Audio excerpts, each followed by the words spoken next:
விஜய் அரசை கவிழ்க்க திமுக வந்து வேலை பார்த்துட்டு இருக்கு. அதுக்கு நான் என்னைக்கும் காவல் அரசனாக பாதுகாவலனாக இருப்பேன் அப்படின்னு சொல்லிட்டு வைகோ சொல்லியிருக்காரு. இதை மக்கள் எப்படி பார்க்குறாங்க அப்படின்னு சொல்லிட்டு மக்கள்கிட்ட கேட்டு தெரிஞ்சுப்போம் வாங்க. எப்படி பார்க்குறதுனா, திமுக தான் வந்து சதி செஞ்சு திட்டமிட்டு தாவிக்கு அழிக்கணும்னு இல்லை. அவங்க பண்ணுற செயல்பாடு ஒன்று ஒன்று பார்த்தா அவங்களே அவங்கள அழிச்சிப்பாங்கன்னு தான் தோணுது. அவங்களோட ஆட்சி அப்படி தான் எடுத்துகிட்டு போயிட்டுருக்காங்க. அதனால திமுக திட்டமிட்டு அழிக்கணுன்றதெல்லாம் இல்லை. அதுக்கு வந்து பாதுகாவலாக வைகோன்றதை வந்து நம்ம ஏற்றுக்க முடியாது. ஏன்னா வைகோக்கே ஒருத்தர் பாதுகாப்பாக இருக்க சூழ்நிலை தான் அவரே இருக்கார். நம்மளோட ராஜேந்திரன் கூட சொல்லியிருக்காரு, வைக்கப்புல கூட நம்பலாம், வைகோ நம்ப விடான்னு சொல்லிட்டு. அவருடைய இந்த பேச்சு எத்தனை நாளைக்கு நிற்கும் நம்மளால சொல்ல முடியாது. அவரால் பாதுகாப்பாக இருக்க முடியாது. அவருக்கு வேணால் ஒருத்தர் பாதுகாப்பாக வேணால் இருக்கலாம். அவரே டிவிக்கே வந்து ஒரு பாதுகாப்பு இதுவாக தான் போய் அதில் டிவிக்கில் சேர்ந்துருக்காரு. அதாவது வந்து இவர் எப்போ விலை போனார்னா, இவர் முதல்ல வந்து இந்த ராஜீவ்காந்தி பீரியடில் டைகர்னு சொல்லி பேர் எடுத்தவர் பார்லிமெண்ட்டில். அவரோட பேச்சு அந்த அளவுக்கு இருக்கும். டைகர்னு பார்லிமெண்ட்டில் அவர் பேச ஆரம்பிச்சார்னா, டைகர்னு யார் சொன்னால் இறந்து போன ராஜீவ்காந்தி, சுட்டுக் கொல்லப்பட்ட ராஜீவ்காந்தி இவரை பாராட்டினார். யாரைய? வைகோவை. அந்த அளவு பேரும் புகழும் எடுத்த வைகோ எவ்வளோ இழிநிலைக்கு கீழ்நிலைக்கு தள்ளப்பட்டார்னா, இப்போ எலெக்ஷனில் நிற்கிற போது அந்த விருதுநகர் தொகுதியிலேருந்து இந்த அம்மா வாபஸ் வாங்க சொல்லி ஒரு 100 கோடியோ என்னமோ கொடுத்த உடனே, ஏதோ சம்திங் 50 கோடி 100 கோடி கொடுத்த உடனே போட்டியிலேருந்து விலகிட்டார். இதே அவரை உள்ள தள்ளிச்சு ஜெயலலிதா. உள்ள தள்ளி 1.5 வருஷம் ஜெயிலில் இருந்தால் பேட்மிண்டன் விளையாண்டுருந்தது தெரியுமில்ல? அது தெரியுமா? அப்போ என்ன சொன்னாங்கன்னா, அவங்க அம்மா சொல்லிச்சு, ஜெயலலிதா இது வைகோவோட அம்மா, என் மகனுக்கு 100 சீட்டு கொடுக்குறதா இருந்தால், ஹிந்து பேப்பரில் வந்து இங்கிலீஷ் பேப்பர் ஹிந்து பேப்பரில் 100 சீட்டு கொடுக்குற மாதிரி இருந்தாலும் ஜெயலலிதா கூட போய் சேர மாட்டான் அப்படின்னு சொல்லிச்சு. கடைசியில் இந்த அம்மா அந்த ஏரியாவுக்கு, ஜெயலலிதா அந்த ஏரியாவுக்கு போய் எலெக்ஷன் கேம்பெயின் அப்போ போயிருந்தபோது அவங்க வீட்டுக்கு போய் கட்டி பிடிச்சி அந்த அம்மாவை இது பண்ணி, இவரும் போய் அவருடைய அம்மாக்காண்டி ரெக்கமெண்ட் பண்ணுங்கிற அம்மாட்ட இவரு ரெக்கமெண்ட் பண்ணி, எந்த ஜெயலலிதா அம்மாக்காண்டி பண்ணிக்கின்னு கடைசியில் அந்த இது பண்ணி அந்த போட்டியிலிருந்து, அதை வைகோ அந்த விருதுநகர் எம்பி தொகுதியில் போட்டியிலேருந்து விலகிட்ட ஜெயலலிதா சொல்லி, அதுக்கு ஏதோ பொட்டி போயிடுச்சு, 50 கோடியே 100 எவ்வளோன்னு தெரியல, பொட்டி போயிட்டு விலகிட்டார். அன்னைக்கு விலை போனவர் இன்னைக்கு வேலை இன்னும் அவ்வளோதான் முடிஞ்சு. வைகோட சப்ஜெக்ட் முடிஞ்சு. ஒரு டைகர்னு பேர் எடுத்தவர் யார்கிட்ட, ராஜீவ்காந்திட்ட டைகர்னு பார்லிமெண்ட்டில் போய் அவ்வளோ பேச்சு திறமையாக இருக்குமாமா. யார் இங்கிலீஷ்லாம் பேசுகிறது? யார்? வைகோ. இன்றைக்கி என்ன இழிநிலைக்கு தள்ளப்பட்டார். சும்மா உருமா கட்டிட்டு அப்படி இப்படின்னு பேசுறது, சுற்றுறது, காசுக்காண்டி விலை போயாச்சு. இன்றைக்கி அவர் என்ன பேசுகிறான், யார்கிட்ட பேசுகிறோம், என்ன பேசுகிறோம், யார்கிட்ட பேசுகிறோம், யாருக்கு டிஎம்கேக்கு வந்து அவ்வளவு இதாக இருந்தார், பாதுகாப்பாக இருந்தார். அதெல்லாம் அப்புறம் எம்டிஎம்கே போனார், கடைசியில் அலையன்ஸாக இருந்தார். இப்போ எந்த கட்சி ஜெயிக்குதோ அந்த கட்சியில் போய் ஒட்டிக்கிறது, பச்சோந்தி மாதிரி போயிட்டு மாறிக்கிறாங்க, எல்லாம் மாறிக்கிறாங்கன்னா, அப்போ இவருக்கும் சாதாரண ஒரு வாக்காளருக்கும் தொண்டனுக்கும் இவர் இவ்வளோ தூரம் எம்பியாக இருந்து படித்தவர், எம்பியாக இருந்தவர், பார்லிமெண்ட் பேசுகிறது, என்ன வித்தியாசம்? ஒன்றுமே கிடையாது. அதனால் அவரெல்லாம் ஒரு ஆளே அல்ல. இனிமேல் ஒரு சாதாரண ஒருத்தன் எப்படி இருக்காங்கன்னா அந்த மாதிரி இவர் ஸ்பெஷலாக ஒன்றும் கிடையாது. ரெண்டாவது இது காசுக்கு விலை போனவர். வைகோ பற்றி தானே கேட்டீங்க? இவ்வளோ இருக்குது, இன்னும் கூட இருக்குது, எனக்கு ஞாபகம் இருந்தால் சொல்லுவேன் நான். சரி, ஓகே. முதல்ல அவர் எத்தனை கட்சியிலேருந்து வந்தாங்க? இருக்கிற எல்லா கட்சியிலையும் ட்ராவல் பண்ணியாச்சு, சரிங்களா? திமுகவும் தான் டிவிக்கே அழிக்கணுமாமா? அது வந்து இது பொருந்துற மாதிரி இருக்கா? பவுட்ரு போட்டது, மாத்திரையை பொடி பண்ணி கொடுத்தன்றாங்க, பொடி பண்ணி கொடுத்தன்றதை வேற க்ரஷ் பண்ணன்னு வேற சொல்கிறாங்க. அப்போ இதெல்லாம் பேர் அழிக்கிறதுக்கு கிடையாதா? சரி, இன்றைக்கி நடந்த சமூக தளத்தில் பார்த்தீங்களா, ஒரு கல்வித்துறை அமைச்சர் போயிட்டு ஒரு ஸ்கூலை போய் ஆய்வு செய்யணும். ஆனால் ஒரு தொழில்துறை அமைச்சர் அவங்க போய் ஆய்வு செய்கிறாங்க. ஒரு சின்ன பொண்ணை வந்து உங்கள் அப்பா என்ன செய்கிறாரு, அதுவும் இங்கிலீஷில். கவர்மெண்ட் ஸ்கூலில் படிக்கிறவங்க அப்பா என்ன அதானி அம்பானியாவாக இருக்க போகிறாங்க? அவங்க ஒரு நடுநிலையில் இருக்கிற ஒரு குடும்பத்தில் இருப்பாங்க. நீ அவங்கக்கிட்ட முதல்ல நம்ம என்ன யோசிக்கணும், நம்ம இங்கிலீஷ் பேசுகிறது, ஹிந்தி பேசுகிறது, ஃப்ரான்ஸ் பேசுகிறது எல்லாம் நம்ம ஆப்போசிட்டில் பேசுகிறவங்களுக்கு தெரியுதா? அது யாராக வேணா இருக்கட்டும், தெரியுதான்னு தெரிஞ்சுட்டு நம்ம பேசணும். அதுவே தெரியாமல் அப்போ இதெல்லாம் நீங்கள் பார்க்கும்போது முதல்ல நீங்கள் அவங்கக்கிட்ட தான் போய் கேட்கணும். திமுக கிட்ட நீங்கள் வந்து கேட்கவே கூடாது. வைகோ வந்து முதல்ல டிஎம்கேல தான் இருந்தார்.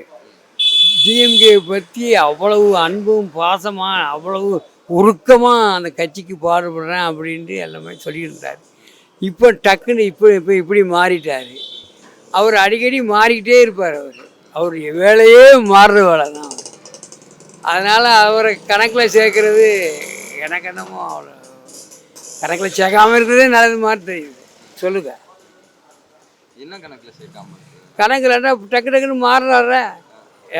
அதாவது திராவிட முன்னேற்ற கழகத்தில் அவ்வளோ தூரம் இருந்து ஸ்டாலின் ஐயாவை கட்டி பிடிச்சி அப்படி இப்படிலாம் இருந்துட்டு திடீர்னு வந்து தாவேக்காவை கவுக்க பார்க்குது அப்படி இப்படின்னு அந்த கட்சிக்கு போய் சேர்ந்துட்டு கவுக்க பார்க்குது அப்படி இப்படின்னு சொல்கிறாரு. அது மனசாட்சி வேணாமா? நியாயமா அது? ஏதோ ஒரு சொல்கிறாரு, எனக்கு ஒன்றுமே புரியலை. அது வந்து அது அவர் நல்லதாக தெரியலை எனக்கு. சார் அவர் சொல்கிறது பார்த்தாவே சிரிச்சுக்கிறேன் சார். கொஞ்சம் அவர் சொல்கிறார தாவேக்காவுக்கு அவர் கேடயமாக இருப்பேங்கிறாரு. தாவேக்கால 108 எம்எல்ஏ இருக்குது சரியா? அப்படி பார்த்தா கூட அவர் கேடயமாக இருக்கிறேங்கிறாரு. நான் என்ன கேட்குறேன் வைகோ அவருடைய 2 எம்எல்ஏவை பாதுகாக்கட்டும் கேடயமாக. நான் என்ன கேட்குறேன், அவர் சொல்லும் போதே சிரிப்பு வருது. தாவேக்கால 108 எம்எல்ஏக்கு தான் அவங்க பாதுகாத்துக்கிறவாங்க, இவரு கேடயமாக பாதுகாக்கிறேங்கிறாரு.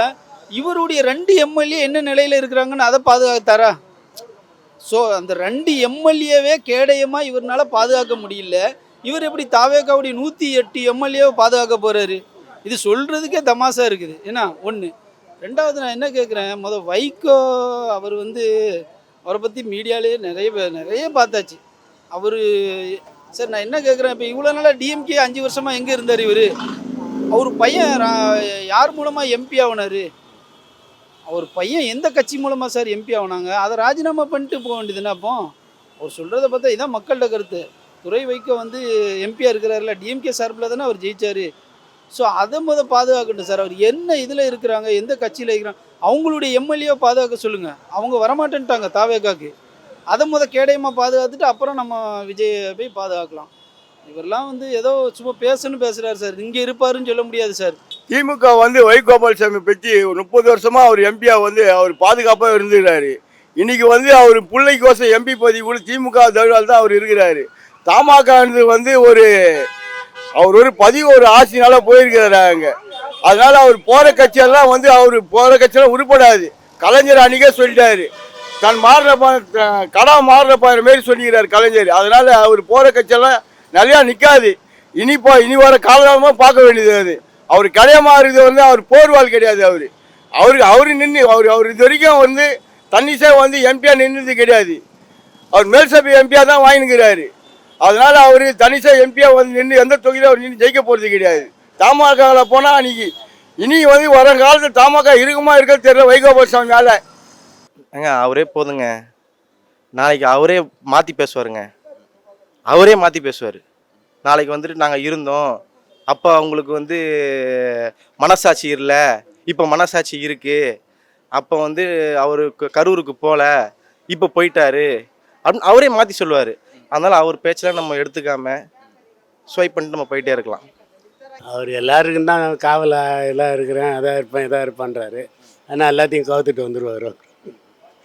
இது இப்போ இங்கே வந்திருக்கிறாரு, இங்கே என்ன பண்ண போகிறாருன்னு தெரியல வைகோ. அதான் வேறு ஒன்றும் சொல்கிறதுக்கு இல்லை.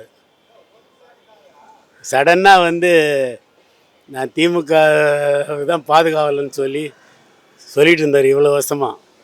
திடீர்னு இன்னைக்கு தாவேக்காவுக்கு போயிட்டு பண்ணுறாருன்னா அது என்ன சொல்கிறதுன்னே தெரில.